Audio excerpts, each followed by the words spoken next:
BX1+. Le face-à-face. Pour l'instant, on va s'intéresser à une loi climat, plus précisément une ordonnance climat, pour prendre le bon terme, qui a été adoptée par le Parlement bruxellois la semaine dernière. Alors, à quoi ça sert d'avoir une ordonnance climat en région bruxelloise? Quelle sera la portée de ce texte? On en débattra avec Tristan Roberti, qui est député régional bruxellois pour Écolo et président de la commission environnement, si je ne me trompe pas, donc dans la majorité. Aurélie Tchekalski pour le mouvement réformateur et Céline Frémaux pour le CDH, qui, elles, sont dans l'opposition. On va d'abord essayer d'expliquer un petit peu ce que ce texte, cette ordonnance, Arnaud Bruckner. Oui, en commission de l'environnement, le 19 mai dernier, le projet d'ordonnance climat a été adopté. Cette ordonnance prévoit d'ancrer des objectifs climatiques dans le droit bruxellois. Elle définit notamment un cadre méthodologique pour la prise en compte des émissions de gaz à effet de serre, y compris indirectes. Le principe de justice sociale doit aussi être pris en compte en réduisant la précarité énergétique. La région prendra aussi en considération et appuiera les initiatives citoyennes. Chaque ministre et chaque politique devra intégrer la dimension climatique et évaluer leurs actions sous ce prisme. Enfin, une évaluation devra être faite annuellement. Cette loi ou ordonnance climat sera prochainement soumise au vote du Parlement. On va commencer avec vous, Tristan Roberti. Pourquoi est-ce que c'est important d'avoir une telle ordonnance en région bruxelloise? Est-ce que c'est juste un texte symbolique ou est-ce que ça va avoir un réel effet sur la politique environnementale à Bruxelles? Bien, bonjour. Écoutez, c'est pas du tout un texte symbolique. Il faut d'abord préciser que le climat est au cœur vraiment du projet régional. Ça se traduit en actes à travers une série de choses que vous évoquez régulièrement sur votre antenne, comme la mise en œuvre du plan Good Move, la stratégie rénovation, des projets de revégétalisation de nos voiries, mais ça doit aussi se traduire dans les textes. Et l'ambition de l'ordonnance climat, c'est au fond de répondre à comment est-ce qu'on fait en région bruxelloise pour se fixer des ambitions fortes et pour les rendre contraignantes, pour faire en sorte que ces ambitions, ce soit plus simplement des intentions, mais que ça devienne vraiment des obligations pour les pouvoirs publics, et faire en sorte qu'on associe l'ensemble des ministres, les administrations, les communes, la société civile à cette dynamique-là, avec des objectifs clairs qui sont fixés, puisqu'on parle d'au moins 40% d'émissions directes d'ici 2030 par rapport à 2005, et jusqu'à moins 90% d'émissions directes d'ici 2050. Donc des objectifs ambitieux et contraignants qui sont fixés, qui pourront être revus à la hausse, mais pas à la baisse, et avec aussi un processus d'évaluation annuelle de la mise en œuvre de ces objectifs par les ministres, par les administrations régionales. Ça veut dire, Tristan Roberti, que ce texte, maintenant qu'il est sous forme d'ordonnance, donc c'est l'équivalent d'un décret pour la région bruxelloise, ça veut dire qu'il s'impose à tous les acteurs, y compris les communes. Donc ce n'est pas uniquement la législation régionale. Bien évidemment, donc ce texte vise les objectifs de diminution des effets des émissions de gaz à effet de serre en région bruxelloise, et ces objectifs ils deviennent contraignants. Ça veut dire aussi que la société civile peut s'en prévaloir. La société civile peut venir toquer à la porte du politique en disant maintenant les objectifs sont contraignants, et si le politique ne répond pas, la société civile pourra même se tourner vers la justice, puisqu'on a assuré la justiciabilité de ces objectifs. Et donc, on dépasse maintenant l'intention ou l'engagement, on passe vraiment dans l'obligation et avec des objectifs contraignants qui seront évalués d'année en année, avec aussi un comité d'experts qui sera là pour apporter son expertise indépendante dans cette évaluation. Aurélie Tchekalski, je vous ai vu réprimer un petit sourire. Vous n'avez pas l'air d'accord avec Tristan Roberti? Non, je ne suis pas d'accord. En fait, quand on parcourt la cinquantaine de pages de ce texte, cette ordonnance climat, en fait, on a inscrit des objectifs chiffrés, des pourcentages qui existaient déjà. Et quand on creuse ce qu'il y a derrière ces chiffres, eh bien, il n'y a pas de mesures concrètes. On ne sait pas ce qu'on va investir, quel est le calendrier, etc. Les seules mesures concrètes, entre guillemets, de ce texte sont l'instauration d'un jour du climat. Il y a déjà des journées internationales et mondiales du climat qui existent par ailleurs. C'est la création d'un énième comité d'experts, entre guillemets, indépendant, dont on ne sait pas comment il sera constitué, quelles seront les qualifications de ces experts. Le ministre a annoncé 2 ans après son entrée en fonction la tenue d'un débat public. Bon, on est en plein débat ici en parallèle sur la mise en place de la 5G en commission délibérative. Pourquoi ne pas avoir lancé ce débat public à son entrée en fonction? Et la seule mesure concrète, c'est l'interdiction à partir de septembre 2021 des poêles charbon et gasoil qui concernent, comme l'a reconnu le ministre en commission environnement la semaine passée, que très peu de personnes. Et d'ailleurs, les personnes qui sont sont concernés, le peu de personnes que ça concerne, vont devoir être accompagnées dans ce processus de changement, parce que ça coûte quand même cher de remplacer sa chaudière, monsieur Grosfilet. Donc oui, ce texte laisse un goût de trop peu, un goût amer. Si je vous comprends bien, il n'y a pas assez de concret donc dans l'ordonnance. Malgré tout, est-ce que ça ne vaut pas la peine d'avoir une ordonnance de référence qui fixe quand même des grands objectifs et qui s'applique à tous? Ce n'est pas une bonne idée? Mais vous avez une ordonnance donc, de référence, comme vous dites, avec des objectifs chiffrés de pourcentage de réduction des gaz émissions à effet de serre. Vous avez aussi le plan air, climat, énergie qui arrive à sa fin et qui doit être réactualisé, et on est déjà en retard dans la mise en œuvre de ce plan. Monsieur Roberti a parlé de la stratégie rénovation dont on attend impatiemment au Parlement qu'elle soit présentée. Ça devait être inscrit à l'agenda demain et puis bizarrement ça a disparu de l'agenda. Donc nous, ce qu'on veut, c'est du concret, les mesures en matière d'isolation du bâtiment, de modernisation de nos transports publics. Et derrière ces chiffres, quand vous lisez ces 54 pages et mais il n'y a rien à part un pourcentage. Alors Céline Frémaux, CDH, également dans l'opposition, mais vous avez été, il y a quelques années, ministre de l'Environnement. Est-ce que vous auriez aimé avoir une ordonnance climat lorsque vous étiez ministre de l'Environnement? Ou est-ce que vous dites, comme Aurélie Chetkalski, non, c'est un texte symbolique, il n'y a rien dedans? Non, c'était un texte qui était plein de promesses, je tiens à le souligner, notamment à travers sa parenté revendiquée avec la proposition de loi spéciale climat qui était issue du monde académique. Mais force est de constater à la lecture du texte que le CDH reste quelque peu sur sa faim. Il y a beaucoup de questions, des questions qui n'ont absolument pas reçu de réponse en commission, beaucoup d'incertitudes et de remarques. Je vous donne un exemple en particulier. On parle du comité d'experts. Il est fondamental, mais est-ce que vous avez vu le peu de poids qu'a ce comité d'experts dans l'ordonnance climat? C'est une vraie occasion manquée.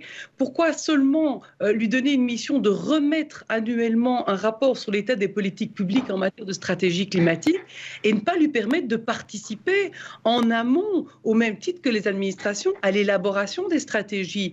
On a beaucoup parlé, souvenez-vous, du test climat à mettre en place, et d'autres régions l'ont fait. C'est basé sur une expertise scientifique reconnue.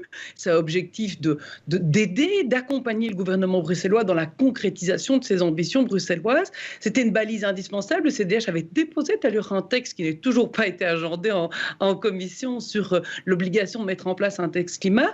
Ce comité d'experts aurait pu avoir un rayonnement tout à fait différent sur la participation aussi à l'élaboration active des plans climat. On a évoqué le Good Move, on a évoqué la stratégie rénovation que j'avais fait adopter en fin de législature précédente, et en fait il disparaît. Il est juste là en aval avec un rapport annuel sur les politiques publiques. Mais je vais vous dire, en étant ministre, si je me réjouis d'avoir toute une série d'expertises qui sont connues et reconnues à Bruxelles, je fais travailler ces experts en amont sur la définition. Deuxième problème, très bien qu'une ordonnance donne un objectif chiffré, contraignant de réduction, mais en fait c'est une consolidation juridique des objectifs qui existent déjà dans le plan national climat, donc ni plus ni moins, il n'y a pas de sanctions, et pire, on ne prévoit absolument pas que les objectifs seront repris dans un autre texte qui est fondamental pour le climat. Vous le savez, on en a longuement discuté sur la législature précédente, qui est ce fameux texte du burden sharing, c'est-à-dire la répartition intra-belge de nos objectifs européens. Donc il y a un risque de flou. Il y a un risque d'insécurité juridique qui est immense, et je ne comprends pas pourquoi le gouvernement ne fait pas référence au futur texte du burden sharing, d'où ma qualification d'un texte plein de promesses, mais très insécure, avec beaucoup de questions, beaucoup de remarques qui sont restées sans réponse en commission. Alors, c'est un débat 2 contre 1, donc on va quand même permettre à Tristan Roberti d'avoir 30-40 secondes, s'il vous plaît, pas plus long pour répondre, pas trop technique non plus, mais donc j'ai entendu quand même deux critiques principales. C'est une coquille vide et il n'y a pas d'objectif contraignant. Il y a peut-être un comité d'experts, mais on ne va pas vraiment l'utiliser. Et il y a de la sécurité juridique. Qu'est-ce que vous répondez à tout ça? Tristan Roberti, assez rapidement si vous voulez bien. Mais donc l'ordonnance climat, c'est une ordonnance de gouvernance climatique. C'est une ordonnance de méthodologie. Et on sait bien qu'il y a une série d'autres éléments qui viendront opérationnaliser aussi l'ordonnance climat, puisqu'elle prévoit notamment que le plan air, climat, énergie sera revu à échéance régulière. Et dans ce plan, il y aura une série de mesures concrètes qui seront prévues.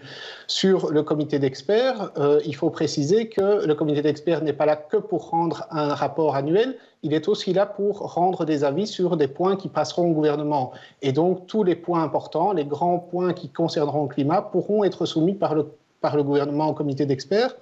Et donc, on nous reproche à la fois d'instituer un comité d'experts et on nous reproche de ne pas lui donner assez de boulot, mais je peux vous rassurer sur le fait qu'il y aura du boulot pour le comité d'experts. Alors, on va peut-être faire un petit rappel. C'est quoi les objectifs climat à la fois du gouvernement bruxellois et puis peut-être des autres gouvernements, enfin de la Belgique en général, d'une manière, Arnaud Bruckner? Oui, Tristan Roberti l'évoquait là tout de suite. La région bruxelloise s'est engagée à réduire de 40% ses émissions de gaz à effet de serre à l'horizon 2030 et de tendre vers une neutralité carbone en 2050, soit une réduction de 90% des gaz à effet de serre par rapport à 2005. Chaque nouveau quartier devra être conçu de manière à atteindre cet objectif. Le plan Good Move, lui, comprend toujours la taxe kilométrique qui fait partie des engagements du gouvernement bruxellois. Au niveau fédéral, la Belgique a remis son plan énergie-climat à la Commission européenne. Le but est aussi de réduire de 35% les émissions de gaz à effet de serre et cela passe par exemple par la verdurisation du parc automobile et les avantages fiscaux pour les voitures électriques. Il est aussi prévu de réduire les subsides pour les énergies fossiles et dans l'accord de gouvernement, on retrouve la fin des centrales nucléaires pour 2025 si cela ne risque pas d'entraîner une pénurie pour le consommateur. Voilà, il y a aussi donc des décisions très concrètes. Céline Frémaux, la neutralité carbone, 90% de réduction des gaz à effet de serre pour être très précis, c'est ce qu'a dit Tristan Roberti tout à l'heure. Vous y croyez ou pas? Je veux bien y croire à partir du moment où tous les outils sont concrètement déployés. Et c'est vraiment l'objet de mon inquiétude dans les interventions que j'ai faites à Alain Marron. J'avais des questions très simples. Est-ce que les objectifs de réduction 2030 de l'ordonnance climat vont être prises dans cette ordonnance qui va nécessiter un accord de coopération entre toutes les entités? Est-ce que cet article qui précise en fait ces objectifs va être modifié implicitement? Et donc, j'ai jamais eu en fait de réponse à ces questions. Je vais traduire, excusez-moi, Céline Frémaux, je vais traduire de manière très frontale et très brutale ce que vous êtes en train de me dire. Vous êtes en train d'accuser les écologistes, et Alain Marron en particulier, de nous enfumer sur le climat, mais de ne pas tenir leurs promesses. C'est ça ? Grosso modo, c'est pas très loin de votre traduction, Monsieur Grosfilet. Je vais vous donner un exemple. Dans l'ordonnance en question, on parle des objectifs de réduction des émissions indirectes, dans l'article 4. En fait, l'ordonnance, elle postpose déjà de 2 ans le délai qui est prévu dans le PNEC de 2019 pour ce qui est de la fixation de la méthode. Ça veut dire qu'on va se retrouver en 2023. Et je vous pose une question, quelle est l'assurance qu'il n'y ait pas encore un retard dans la fixation de la méthodologie sur le même principe? Donc on a un système extrêmement flou, on ne comprend pas ce qu'il englobe en tant que tel. De nouveau, on a posé des questions au ministre Marron, on n'a pas eu de réponse là-dessus. Donc 2 ans pour avoir une ordonnance climat, un comité d'experts qui ne peut pas jouer pour moi son rôle plein et entier, alors que j'ai entendu avant les élections 2019 que la société civile devait être impliquée à tous les étages. Et je le pense sincèrement. Vous avez une occasion ici et c'est une occasion ratée. Le test climat, je n'entends strictement rien.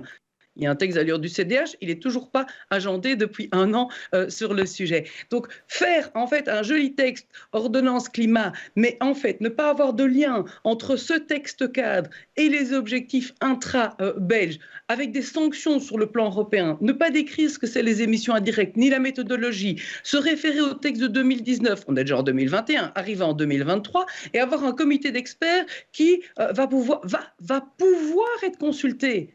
Ouais. Excusez-moi, c'est pas ce que j'ai entendu dans les discours électoraux avant mai 2019 de la part des colos. Hein. Tristan Roberti, est-ce que vous prenez trop de temps pour implémenter vos objectifs climatiques? Mais je l'ai dit, le climat, c'est aussi des projets sur le terrain, c'est des projets dans les textes. Sur le terrain, vous voyez bien que les choses avancent. Et c'est pas toujours simple d'ailleurs, hein, parce qu'il y a beaucoup de conservatisme aussi. On le voit par exemple, je vais prendre un exemple sur les pistes cyclables, parce que j'entends ici les discours. Ben, vous avez vu que dans les communes, on a quand même énormément de conservatisme aussi sur certains aspects. On a vu notamment, on sait que le bourgmestre de Woluwe-Saint-Pierre nous a répété récemment sur votre antenne qu'il ne comprenait pas pourquoi il fallait réduire le nombre de véhicules à Bruxelles. On a vu le président du MR nous rappeler récemment son amour de la voiture. Et donc voilà, on a des conservatismes qui font que c'est pas toujours facile, mais nous, les écologistes, on cherche avec une série de projets concrets à avancer. C'est le cas aussi dans les textes. Et donc, certaines choses prennent du temps, mais dire qu'on doit attendre le burden sharing. Le burden sharing, c'est quoi? C'est un accord avec les autres entités. Dire qu'on doit attendre le burden sharing, ça laisse entendre qu'on se rend dépendant des autres entités et d'un accord avec les autres entités. Ici, on a la possibilité d'avancer Attendez, on va laisser Tristan Roberti finir. Je vous laisse parler. On a la possibilité d'avancer. On a une région qui est plus volontariste et qui avance.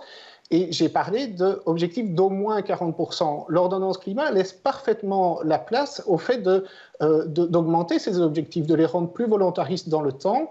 Et d'ailleurs, c'est un des principes de l'ordonnance qui prévoit la progressivité des objectifs. Ça veut dire qu'on dit légalement qu'on ne pourra jamais revenir en arrière, on ne pourra aller que de l'avant au niveau des objectifs. Aurélie Cekazki, à votre tour maintenant. Est-ce que le MR est prêt à aller plus loin que la majorité bruxelloise en faveur du vélo, de Smart Move, de la restriction des gaz à effet de serre de manière générale ?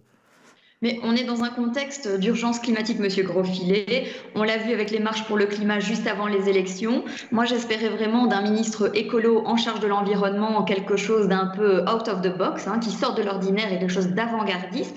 Là, on est 2 années plus tard après son entrée en fonction et force est de constater qu'il tarde à mettre en œuvre ces mesures. Ouais. Alors, pas de dogmatisme. Aurélie Cekazki, vous avez entendu Tristan Roberti qui dit oui, ça c'est bien gentil, mais dès qu'on veut avoir une politique concrète, par exemple, contre la voiture, on rencontre des résistances. Il a cité le bourgmestre de Volée-Saint-Pierre, ça c'est pour le CDH, mais il a cité le président du mouvement réformateur. Est-ce que vous êtes prêt à aller plus loin sur plus de vélos, moins de voitures et par exemple une taxe intelligente sur la circulation automobile ? Pas de dogmatisme, Monsieur Grosfilet. Vous savez très bien que la principale source d'émissions de CO2 à Bruxelles, c'est le bâtiment, le chauffage. C'est 60% des émissions de CO2 et après, bien loin, vient le transport automobile. Donc bien sûr, il faut jouer sur plusieurs axes, mais notamment l'isolation du bâtiment. Les pouvoirs publics doivent être exemplaires en la matière. Et alors, en parallèle, j'attends du gouvernement bruxellois qu'il déploie du métro partout, une mobilité douce et trouve des alternatives pour que les Bruxelloises et les Bruxellois puissent de temps en temps éviter de ne pas prendre leur voiture parce qu'ils n'ont malheureusement pas une station de métro à moins d'1 kilomètre de leur domicile. Donc, mais avant tout, travaillons sur l'isolation du bâtiment, c'est ça. Et on attend le texte de monsieur le ministre Alain Marron de pied ferme au Parlement. Tristan Roberti, est-ce qu'on se trompe de cible en ciblant un petit peu trop la mobilité du côté des écologistes ? On ne cible pas uniquement la mobilité. Il y a un enjeu important en mobilité. Il y a une stratégie rénovation pour le bâtiment avec des primes qui ont très significativement augmenté, même des budgets qui ont quadruplé cette année pour les objectifs de rénovation du bâti. On est aussi sur des projets de revégétalisation des cours d'école, on est sur des projets de remise à ciel ouvert de cours d'eau, et donc sur une série de projets d'adaptation du territoire au changement climatique. Et donc on est dans la caricature quand on dit qu'on cible la mobilité. Moi, ce que je voulais simplement dire, c'est que ici, on tient des discours en disant il faut être plus volontariste, mais on voit que sur le terrain, il y a du conservatisme qui s'exprime. Et donc, c'est le cas pour les actes. Je le disais, j'ai pris l'exemple des pistes cyclables, j'aurais pu en prendre d'autres. Mais je vois aussi que c'est le cas pour les textes, puisqu'ici, on a une méthodologie avec un comité d'experts indépendants, avec des objectifs qui sont légalisés, et ces textes ne sont pas soutenus. Voilà, donc en matière de climat, il y a des partis qui se montrent volontaires, qui veulent aller de l'avant, et d'autres qui freinent et qui trouvent toujours des raisons politiciennes de freiner. Voilà, c'est simplement ce constat-là. Alors je vais juste signaler que en ce qui concerne la taxe intelligente, donc le projet Smart Move, il passe théoriquement demain matin en comité de concertation, donc cette grande réunion entre les différents gouvernements régionaux et le fédéral. On aura peut-être donc des nouvelles demain dans le courant de la journée sur ce projet-là. Il va être 13h. Il va falloir conclure ce débat. Je vais vous laisser 30 secondes à chacun et je vais vous demander de me donner une priorité concrète en faveur du climat que vous souhaiteriez pouvoir mettre en place rapidement si vous en aviez l'occasion. On va commencer avec Aurélie Cekazki pour le mouvement réformateur. Mais le temps de la stratégie est dépassé, c'est place à l'action maintenant. Donc une priorité concrète, c'est l'isolation du bâtiment et l'établissement d'un cadastre énergétique des bâtiments. Céline Frémaux, du concret. Moi, je voudrais juste me permettre une petite pique amicale et écolo. J'ai aucune leçon à recevoir d'écolo. Pendant des années, ils nous ont expliqué qu'il ne fallait pas faire de zone de basse émission à Bruxelles. Vous me direz, c'est la qualité de l'air.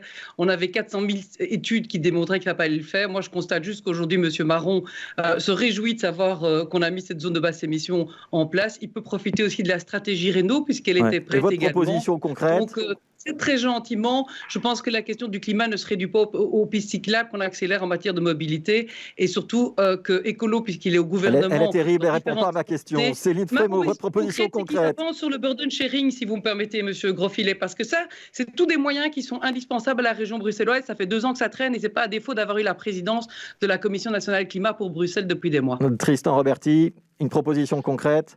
Nous, maintenant, ça va être la mise en œuvre, évidemment, de l'ordonnance climat, c'est-à-dire la mise sur pied de ce comité d'experts et aussi, maintenant, d'accompagner les administrations régionales et les ministres régionaux pour qu'ils fournissent leur propre note climat pour que tout le monde soit partie prenante de cette dynamique climatique. Ouais, merci à tous les trois. On a compris qu'il n'y avait pas tout à fait unanimité des points de vue, mais ça fait partie de la démocratie, justement. Aurélie Sekalski pour le mouvement réformateur, Céline Frémaux pour le CDH, Tristan Roberti pour Écolo. Merci à tous les trois. Et on nous rappelle donc qu'il y a une ordonnance climat qui a désormais été adoptée en région bruxelloise.